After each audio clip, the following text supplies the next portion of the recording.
A Daughter of the Samurai. Chapter 22. Flower in a Strange Land.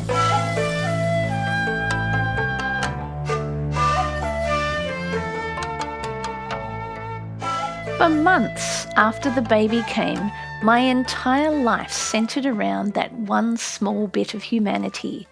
Wherever I went and no matter who came to see me, the conversation was sure to drift to her, and my letters to my mother held little else than the information that a few ounces had been added to the baby's weight, or a new accent to the little cooings and gurglings, or that she had developed a dimple when she smiled. My mother must have seen the germ of a too selfish love in my devotion, for one day I received from her a set of Buddhist picture books which had belonged to Father's library. How familiar and dear they looked.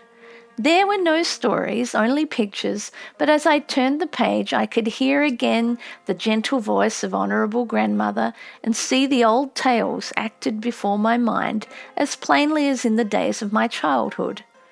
Mother had marked some of the pages with a dot of vermilion. On one of these was a scene from the Mount of Spears. The story is of a favourite disciple of Buddha who grieved so bitterly over the loss of his beloved mother that the pitying master exerted his holy power and took the sorrowing son to a place from which the mother could be seen. The disciple was horrified to behold his precious mother climbing painfully over a hilly path made of sharp spears. "Oh, good master," he cried, "you have brought me to the hell of 7 hills. Why is my mother here? She never throughout her life did a wicked deed." "But she had a wicked thought," sadly the Buddha replied. "When you were a baby, her only care was for you, and one day, when she saw a little field mouse happily playing, she so longed to have its grey silky tail for a cord to tie your holiday coat that her wish was thought murder." I closed the book with a half smile, for I understood at once the wordless warning of my gentle, anxious mother, but my heart was full of loving gratitude as I bowed respectfully in the direction of Japan and resolved that my love for my baby should make me more thoughtful and tender towards all the world. One of the first callers the baby had was our faithful black laundress, Minty. She had been washing for Mother for years, and when I came, she accepted the additional burden of my queer clothes with a kind good nature. She had never spoken of them as being different from others, but several times I noticed her examining them with interest, especially my white foot mittens. These were made of cotton or silk, with the great toe separated, as is the thumb of a hand mitten. When she came upstairs to see the baby, the nurse was holding the little one on her lap, and Minty squatted down by her side and began talking baby talk, cooing and clucking in the most motherly fashion. Presently, she looked up. "Can I see her feet?" she asked. "Certainly," said the nurse, turning up the baby's long dress and cuddling the little pink feet in her hand. "My lawsy me," cried Minty in a tone of great astonishment, "if they ain't just like our own." "Of course," said the surprised nurse. "What did you think?" "Why, the stockings is double," said Minty, almost in a tone of awe, "and I suppose there was 2-toed folks." When the nurse told my husband, he shouted with merriment and finally said, "Well, Minty has struck back for the whole human race and got even with Japan." The nurse was puzzled, but I knew very well what he meant. When I was a child, it was general belief among the common people of Japan that Europeans had feet like horses' hooves because they wore leather bags on their feet instead of sandals. That is why one of our old-fashioned names for foreigners was one-toed fellows. Neither mother nor I knew much about the latest theories of taking care of babies, so I rocked Hanano to sleep with a lullaby. Whether or not it was the influence of the foreign atmosphere which so entirely surrounded me, I do not know, but it seemed more natural for me to sing "Hushaby, baby," than the old Japanese lullaby that Ishi used to croon as she swayed back and forth with me, snuggled comfortably against her back. Baby, sleep, where has thy nurse gone? She went far away to grandmother's home, over the hills and valleys. Soon she will bring to thee fish and red rice, fish and red rice. It was not the foreign atmosphere, however, that was responsible for the prayer with which, as soon as she was old enough to lisp it, Hanano was tucked into her little bed at night. That dates back to the memory stone day when my wonderful Tales of the Western Seas came to me. In one of the thin volumes of tough paper tied with silk cord was a musical little poem that I committed to memory, all unknowing that years after I would teach it, closed in strange foreign words to my own child. It was "Wari ima inetosu waga kami waga tashami wo mamoritame moshiwari mezamizushiti shinaba shuyo waga tamashi wo tsukiomatai korewa shuno nani yorati negoto kore nari." Now I lay me down to sleep. I pray the Lord my soul to keep. If I should die before I wake, I pray the Lord my soul to take. This I ask for Jesus' sake. There is a saying in Japan, only the fingers of a babe can tie an uniting knot that will pull two families together. As the Japanese marriage is not an affair of individuals, I had never applied the saying to Matsuo and myself, but one day some mysterious power twisted this bit of truth into an incident that played an unsuspecting and important part in my life and in that of my husband. Matsuo was a man who had always been vitally interested in his business. I think that before the baby came, there had been nothing in his life to which it was second. He and I were very good friends, but we seldom talked freely to each other, except in the presence of others. Indeed, we had no common topic of conversation, for he was interested in his own plans, and my mind was taken up with my home and my new friends. But from the day the baby came, everything was changed. Now we had many things to talk about, and for the first time I began to feel acquainted with my husband. But always deep in my heart was the feeling that the baby was mine. I did not trace any likeness to Matsuo, nor did I want to.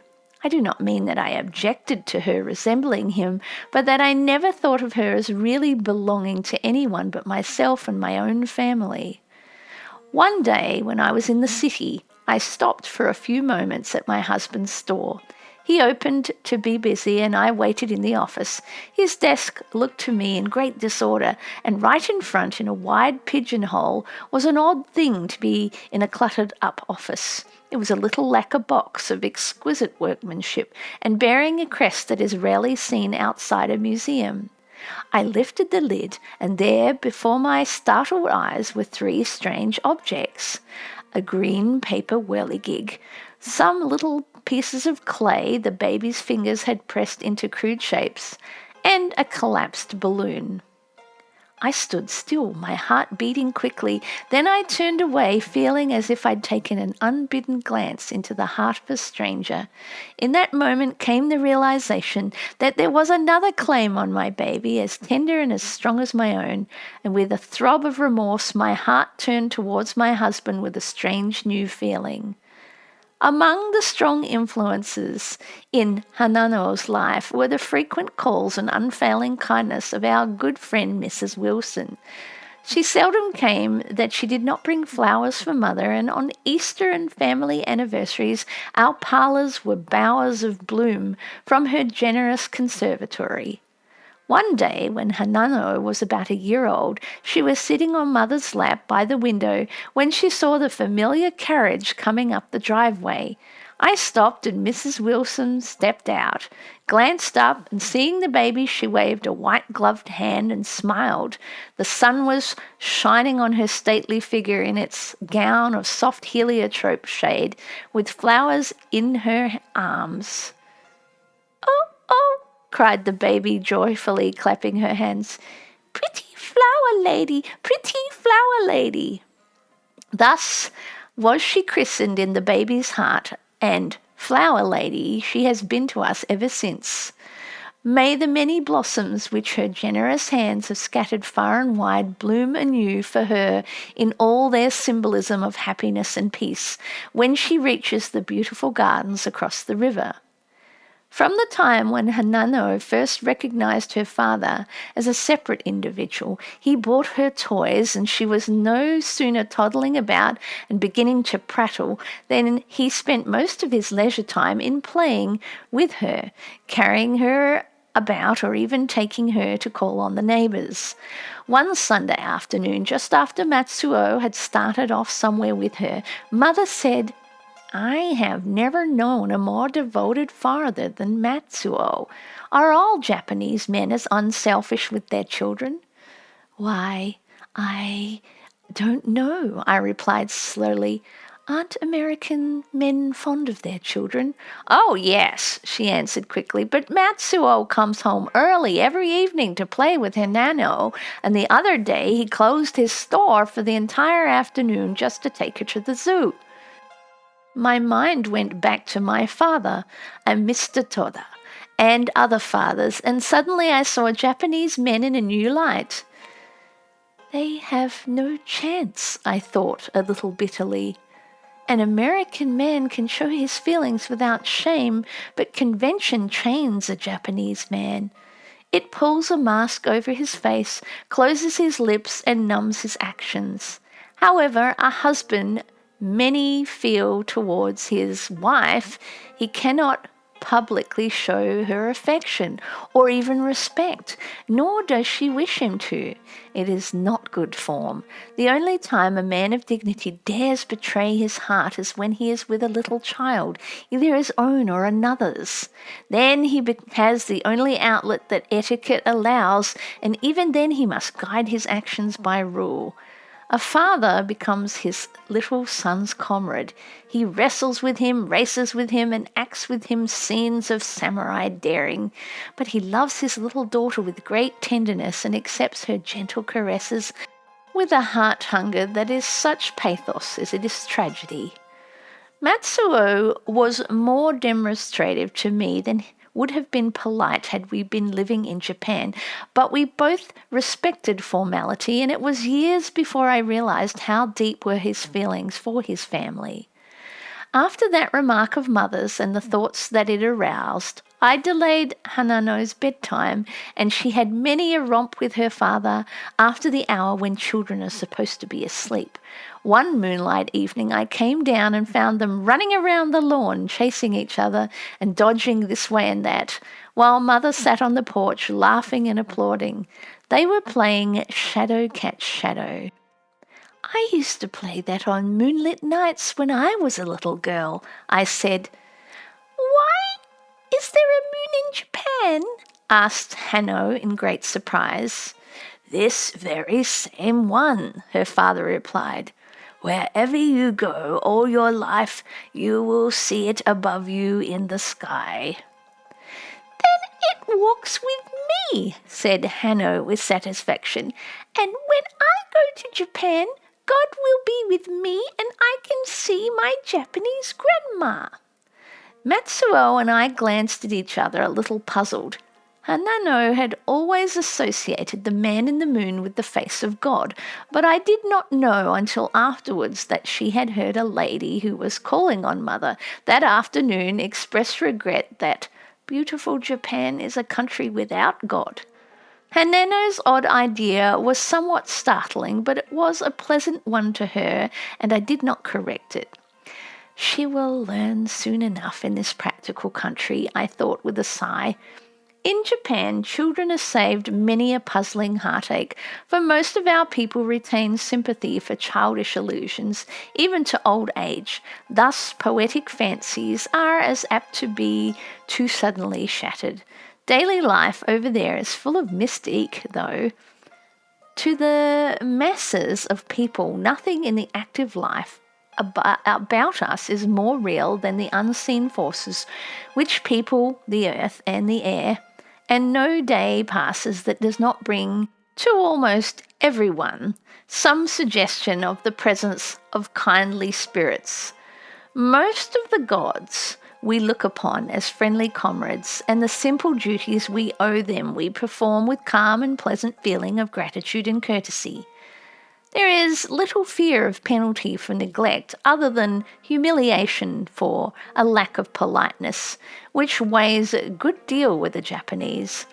The house shrines remind us that relatives are watching over us, and we show our appreciation with incense and prayer. The fire goddess is the helpful ruler of the kitchen, whose thanks are the slender ends of a weave of cloth hung beside the kitchen firebox. The goodly god of rice asks that we keep the fire beneath the rice kettle free from rubbish. The water goddess, who blesses the streams and rivers, demands that the wells be clean. The 7 gods of fortune, industry, wealth, wisdom, strength, beauty, happiness, and long life are seen everywhere and always greeted with a smiling welcome, and the 2 especially honoured by tradesmen, industry and wealth, are perched on a prominent shelf in every store, from which their faces look down, giving to the master the comfortable assurance that friends are near. The hideous gods beside temple doors are not hideous to us, for they are the fierce watchdogs who protect us from danger, and the gods of the air, thunder, wind, and rain, are guardians for our good. Above all these lesser gods, the sun goddess, ancestress of our imperial line, watches over the entire land with kindly, helpful light. These various gods are a confused mixture of Shinto and Buddhist, for the religion of the masses vaguely combines both beliefs. As a rule, this is not a religion of fear, although the evil spirits of the hells, if seriously accepted as a picture in ancient Buddhist books, are fearful indeed, but even they allow 2 days in each year when the repentant may climb to a higher plane. Thus, to the Japanese, even the sad and puzzling path of transmigration into which unconscious footsteps so often wander leads at last, after a long period of helplessness and gloom, to a final hope. Buddhism, on its ages-long journey from India to Japan, seems to have dropped many of its original elements of terror, or else they were softened and lost in the goodly company of our jolly and helpful Shinto gods. Not one of those do we dread, for in Shintoism, even death is only a floating cloud through which we pass on our journey in the sunshine of nature's eternal life. Our man-made laws of convention have had more power in moulding the lives of the people and have left a more lasting stamp on their souls than have our gods. Our complex religion arouses the interest of the intellectual, and it teaches genuine resignation, but it does not guide the ignorant with a comprehending wisdom, nor does it give to the brooding and the sorrowful the immediate comfort of cheerfulness and hope that comes with a belief in the peasant priest of Nazareth. Chapter 23. Chiyo. After Hanano had learned that the moon was a friend she could depend upon wherever she might travel, she became intensely interested in moon stories. I postponed telling her the legend of the white rabbit who is fated for all time to pound rice dough in a great wooden bowl, for it is his shadow which Japanese children see in every full moon, and I thought I would allow her to drift gradually from her idealization of the American legend. But I told her of our moon-gazing parties where families or groups of friends gather in some beautiful open spot and write poems praising the brilliant leaves of the moon vine, which causes the glow of the autumn that in America is called an Indian summer. We were sitting on the doorstep of the back parlour one evening, looking out across the porch at the moon sailing round and clear in a cloudless sky, and I told her how in Japan, on that very night, every house, from the palace of the emperor to the hut of the humblest subject, would have on the porch or in the garden, where it could catch the glow of the full moon, a small table with fruits and vegetables, everything round, arranged in a certain manner in honour of the goddess of the moon. "Oh, how pretty!" cried Hanano. "I wish I could be there to see." There was the rustling of a newspaper behind us. "Etsu," called Matsuo, "there is some kind of a child's story about that celebration. I remember once when my eldest sister and I had been teasing our little sister, who was a timid child, that my aunt told us a story of the gentle Lady Moon and the naughty rain and wind, who tried to spoil her pleasure on an August full moon night." "Oh, tell me," cried Hanano, clapping her hands and running to her father. "I'm not much on stories," said Matsuo, taking up his paper again, "but your mother will know it. Etsu, you tell it to her." So Hanano came back to the doorstep, and I tried to recall the half-forgotten story of Lady Moon and her enemies.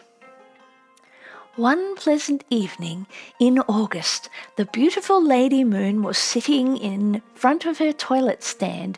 As she lifted the powder puff to clear and soften her bright colouring, she said to herself, "I must not disappoint the Earth people tonight. Of all the nights of the year, they look forward to the honourable 15th, for this is the time when my beauty is at the crown of its glory." Turning the mirror a trifle, she carefully arranged her fluffy collar.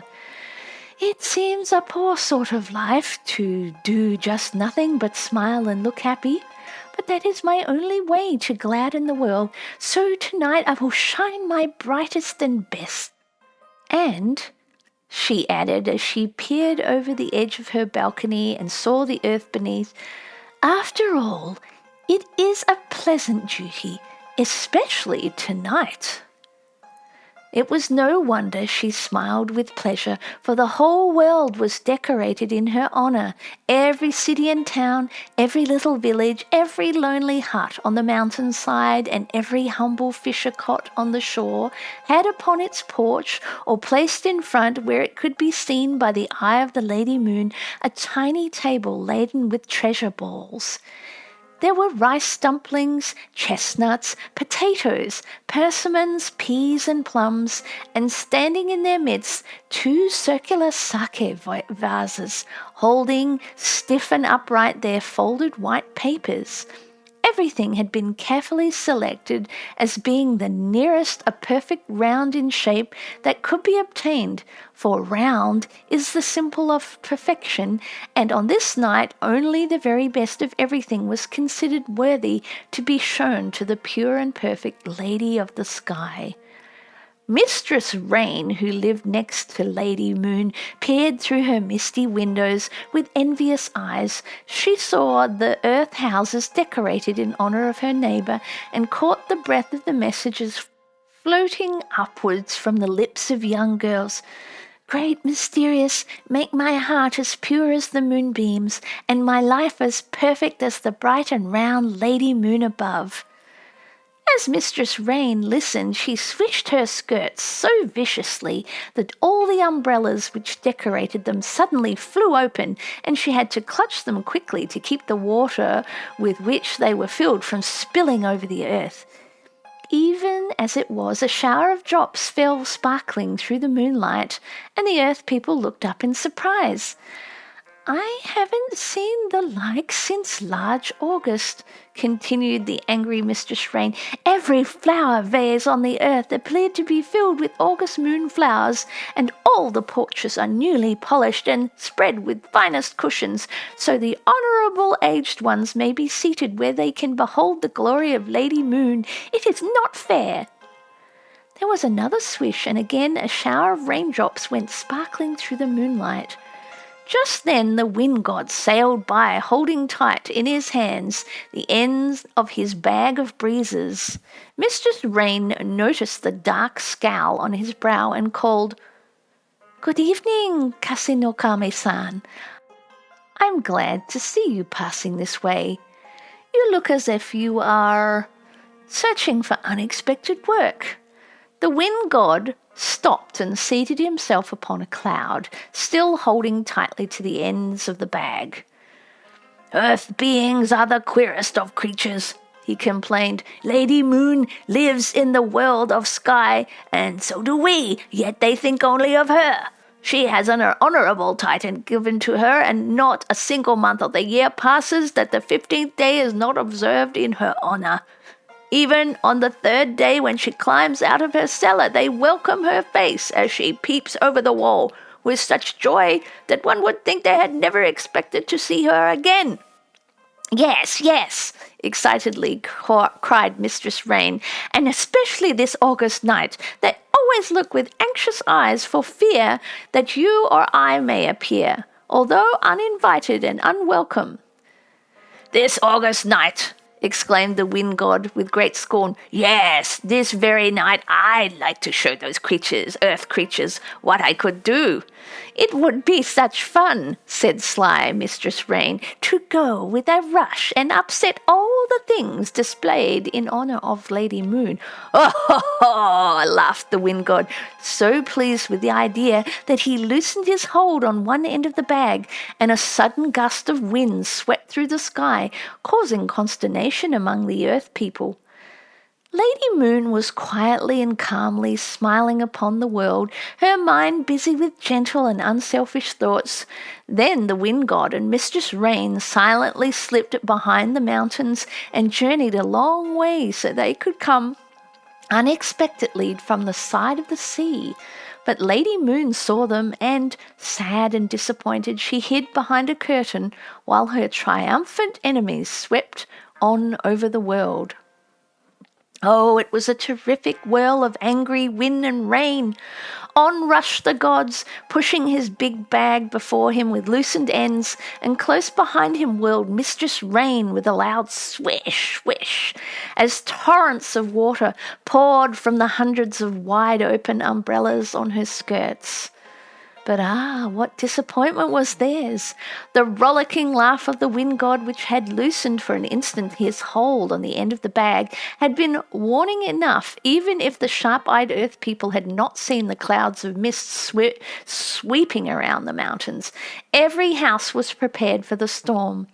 The beautiful little tables had disappeared, and the wild rushes of wind and rain were met by closed wooden doors. They howled and shrieked and darted and whirled until both were exhausted. Then, with the god muttering and Mistress Rain weeping, they hurried across the valley to their own homes. When all was once more quiet, the sorrowful Lady Moon lifted her head.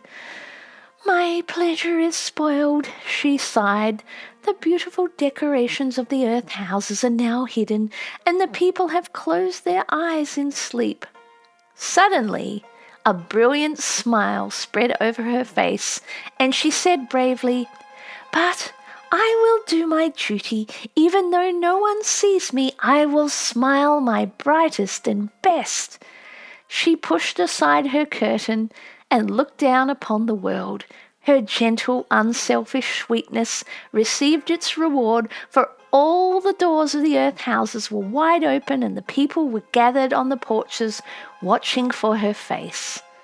When it appeared, songs of welcome floated upwards. "Oh, see the beautiful Lady Moon," the voices cried. "Again she smiles upon us. After a storm, she is always doubly beautiful, and all the world is doubly glad." That's a very moral story, said Hanano thoughtfully. I feel kind of sorry for Mr. Wynne and Mrs. Rain, but I love Lady Moon. Let us fix a table like they have in Japan. Clara will give us the things and the moonshine is beautiful on our porch edge.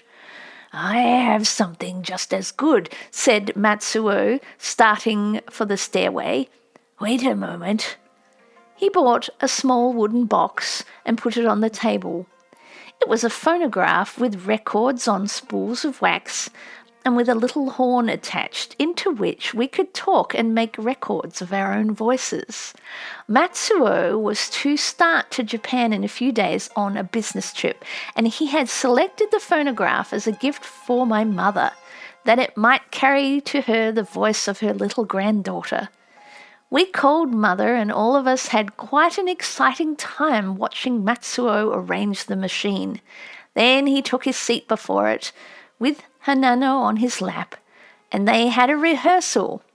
Not until she began to prattle away in her sweet childish English did it dawn upon us that her puzzled grandmother would not be able to understand a word that she said. This made us realize what a little American we had in our Japanese nest, and brought directly before us one of the great problems of Japan. If our daughter were a boy, Matsuo said that night, we might have some reason to look serious. I should not want to prepare my son to live in a country where, if capable, he would not be welcome to occupy the highest position his country has to offer his citizens. Even for our daughter, I replied, there is no permanent place in this country, nor in Japan either, with only an American education. The result of this conversation was that when Matsuo returned from Japan, he bought an entire set of school readers from kindergarten to high school, also the 5 steps of articles for the Doll Festival.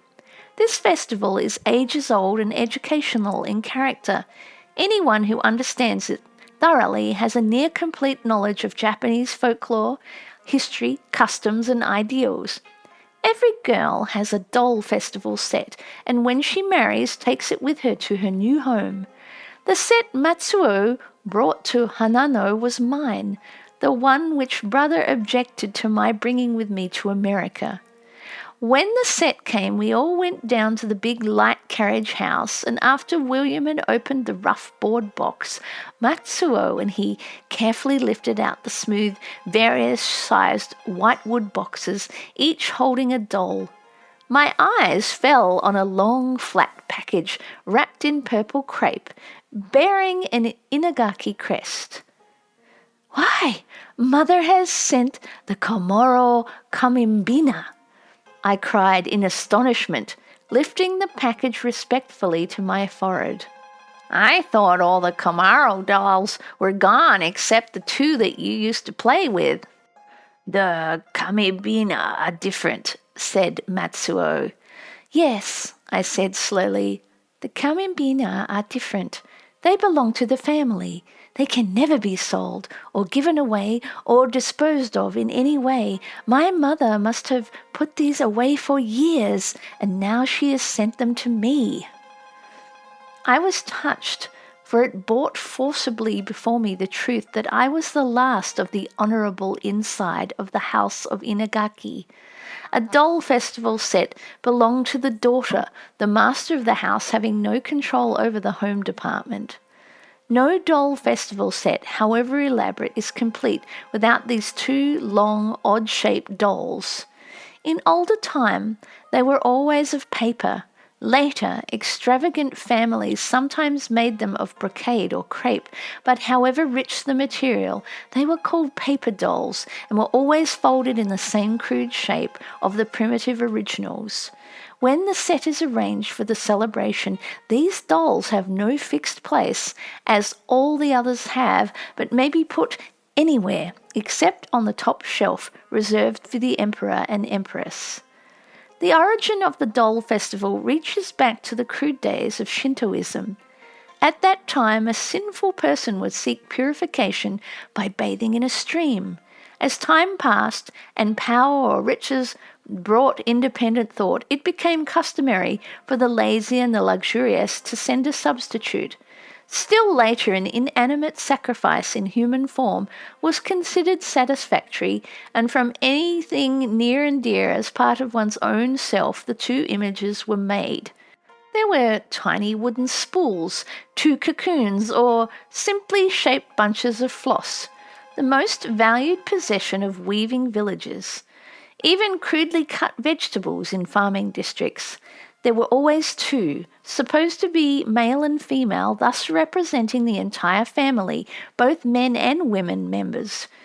Gradually, dolls rudely cut from paper, a precious material in those days, came to be universally used and were called kamimbina, which means paper dolls. In time, one fixed date was decided upon for universal atonement, and the first serpent day of spring was chosen because the time of the dragon's change of skin is symbolic of the slipping from winter's darkness of sin into the light and hope of spring. That date is the one still observed.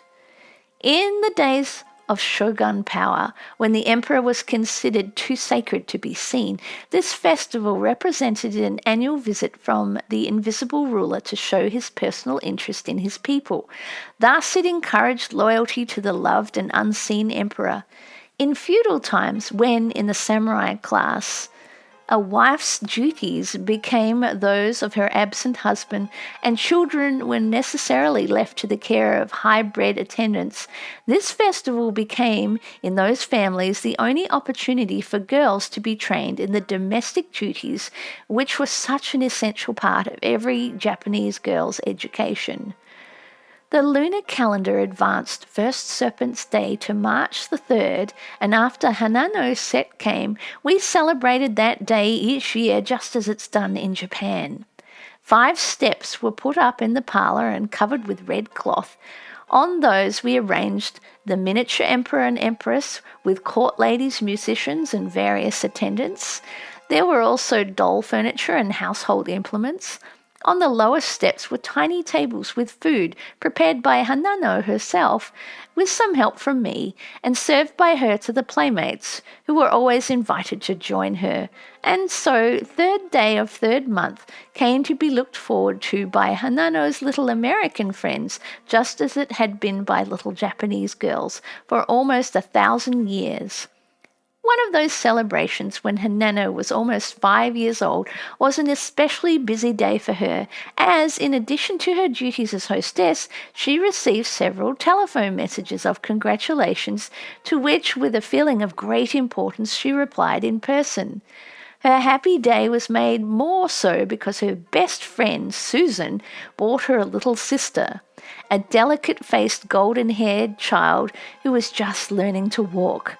Hanano was a gracious hostess to all, but she was especially attentive to the dainty little toddler. That night, when she was ready for her usual evening prayer, she looked up at me very seriously. "Mama, may I say to God just what I please?" she asked. "Yes, dear," I replied, but I was startled when, from the little bowed figure with clasped hands, came a sudden, "Hello, God." I reached out my hand to check her. Then I remembered that I had always taught her to respect her father next to God, and that was the greeting she used to him when he was too far away to be seen. I softly withdrew my hand. Then again I was startled by the solemn little voice whispering, "Please give me a little sister like Susan's." I was too much surprised to speak, and she went on with, "Now I lay me to the end."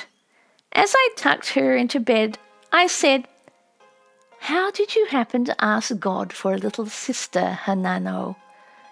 "That's how Susan got her sister," she replied. "She prayed for her a long time, and now she's here." I went away a little awed, for I knew her prayer would be answered. The March festival was long past and May almost gone, when one morning Hanano's father told her that she had a little sister and led her into the room where the baby was. Hanano gazed with wide-opened, astonished eyes upon black-haired, pink-faced little Chio. She said not a word but walked straight down the stairs to grandmother. "I didn't pray for that," she told mother with a troubled look. "I wanted a baby with yellow hair like Susan's little sister." Clara happened to be in the room and with the freedom of an American servant said, "Yellow hair on a Japanese baby would be a funny sight," and burst out laughing. "It's not a Japanese baby," Hanano indignantly cried. "I didn't ask for a Japanese baby. I don't want a Japanese baby." Mother took the child on her lap and told how proud we all were to have 2 little Japanese girls in our home, and so brought a slow comfort to the disappointed little heart. That afternoon, Mother saw Hanano sitting a long time very quietly in front of the big mirror that stood between the 2 front windows of the parlour. "What is it you see, dear?" Mother asked. "I suppose I'm a Japanese girl too," Hanano answered slowly. "I don't look like Susan or Alice." She winked several times very fast with a choking gulp. Her loyalty to blue eyes and yellow hair succumbed to loyalty to love, and she added, "But Mama is pretty. I'm going to be like her," and climbed down from the chair. No one can sound the depths of a child's thoughts, but from that day Hanano developed an interest in Japanese things. Matsuo was fond of listening to her prattle and of playing with her, but she depended upon me for stories, and so night after night I would talk of our heroes and repeat to her the songs and fairy lore which had been part of my child life. Best of all, she liked to have me talk of the pretty black-haired children. I always said they were pretty, who made chains of cherry blossoms or played games in a garden with a stone lantern and a curving bridge that spanned a pond set in the midst of flowers and tiny trees. I almost grew homesick as I painted these pictures for her, or sat in the twilight singing a plaintive Japanese lullaby to the baby while Hanano stood beside me humming softly beneath her breath. Was this sudden love for the land she had never seen an inheritance, or, for children sometimes seem to be uncannily endowed with insight, was it a premonition?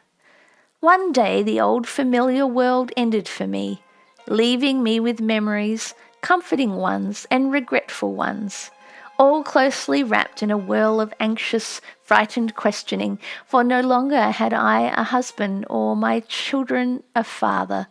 Matsuo, with a last merry word and a sleepy smile, had quickly and painlessly slipped over the border into the old new country beyond our ken. And now, for my children and myself, nothing was left but farewells and a long, lonely journey.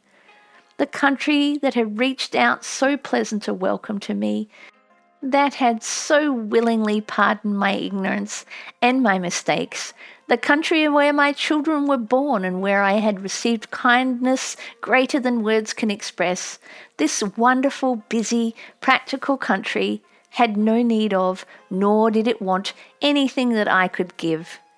It had been a broad, kindly, loving home for me and mine, but a place for the present only. It held no promise of usefulness for my growing children and had no need of my old age. And what is life if one can only learn, and of what one learns give nothing? The past years were like a dream.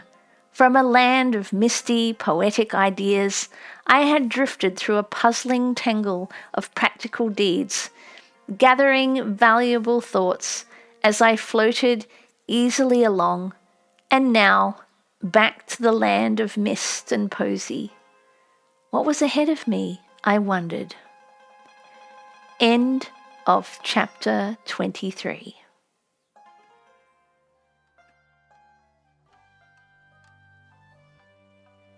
If you are enjoying these audiobooks, please take the time to subscribe, press like, leave a comment, or share this channel with your friends who also enjoy listening to audiobooks. Thank you.